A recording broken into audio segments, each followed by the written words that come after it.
NXT has seen multiple special nights over the course of its history, but few could rival its debut on the CW. The October 1st episode was deemed to be truly unique, and it kind of ushered in a new era of NXT, the black and silver brand as it is now. We had the men's and women's world titles on the line, so yeah, it's a massive show, and we're going to start off with the women's championship match. Roxanne Perez against Julia. Shawn Michaels introduced the NXT and NXT women's title belts as a new CW era brokered. Triple H helped him and asked the Chicago crowd if they were ready, so obviously that got the crowd in the mood for the start before Roxanne Perez found herself outmatched by Julia throughout this fight. However, the ref distracted Cora Jade, laid out the beautiful madness with a double underhook DDT on the floor. The Prodigy hit the Pop Rocks with the work for the win. When Julia first signed with WWE, the hype began for a climactic battle between her and the Prodigy. It was always going to be hard to live up to that. Perez v Julia worked a contest that was not clean WWE style, lacking a crisp egg for action. However, it's not due to a lack of chemistry. In fact, they kept their footing well throughout. Better results will come as they work together more. The execution will tighten up, and hopefully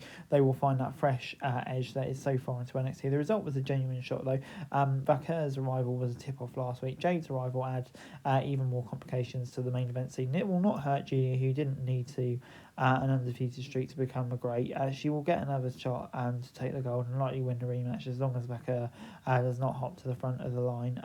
Perez and Jade working together is a great move, and this surprising result establishes the Reformed Heel Alliance at the top of the company as well. So yeah, gets a 7 out of 10 for me. I would have really liked seeing Julia get the belt here, but I think at the same time Cora Jade's coming back, and obviously got the Vaquer in there.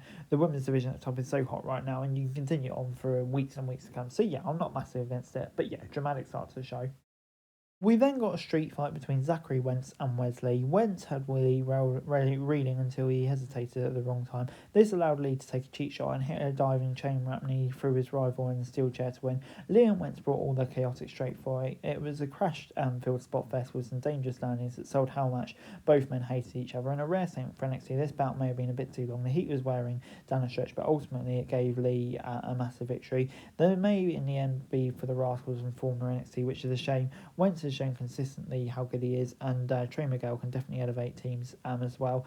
Meanwhile, Lee's likely to step up to the NXT Championship scene, and outside of all ego, he could definitely be the top heel in the brand as well. So yeah, I thought this was great stuff. 7 out of 10. The Miz then brought Obafemi and Tony D together and started the questions, but it turned quickly into back and forth between champ and challenger. The two avoided coming to blows as the A-lister hyped up their match next week. While the Miz was barely necessary in the exchange, it's a smart hype piece all around. Femi walked in the favourite but walked a clear heel. The Don had to win over difficult ground, and he did so with confidence. Femi v D'Angelo was a good contest at No Mercy with little storyline.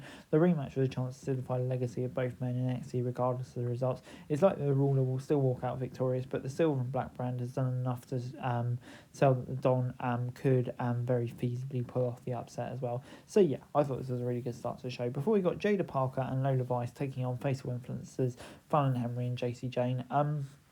Parker and Lola looked great early working together, but a miscue led to the former walking out on the latter. Henley and Jane had a shining wizard running knee strike combo for the win. Henley called out Kalani Jordan, who revealed she had backup in the form of Belair and Cargill. The three cleared out and facial influence together. Vic Joseph announced a 6-woman tag match for next week as well. This was obvious down out match on a loaded card, but NXT gives the competitors enough time.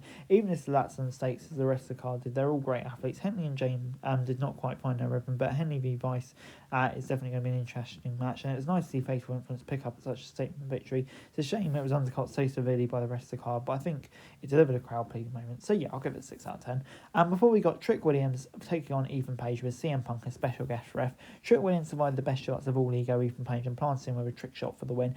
As the confetti fell, Page got in Punk's place and took a go to sleep for his trouble. This was noticeably better than match than at Battleground, even though the two were a little off the mark with their strikes consistently. A hype crowd and strong pace helped this contest shine. It felt important when Trick got the win and regained the title he should hold for a while. The side story of this match was Page versus Punk. It's like the two will have a match now, considering how much they rate each other. NXT can transition into Trick v Wesley and have that match as well, which would be great. So yeah, a really hot end to the show, and it gets an 8 out of 10 from me. Overall, NXT gets a 7 out of 10 from me.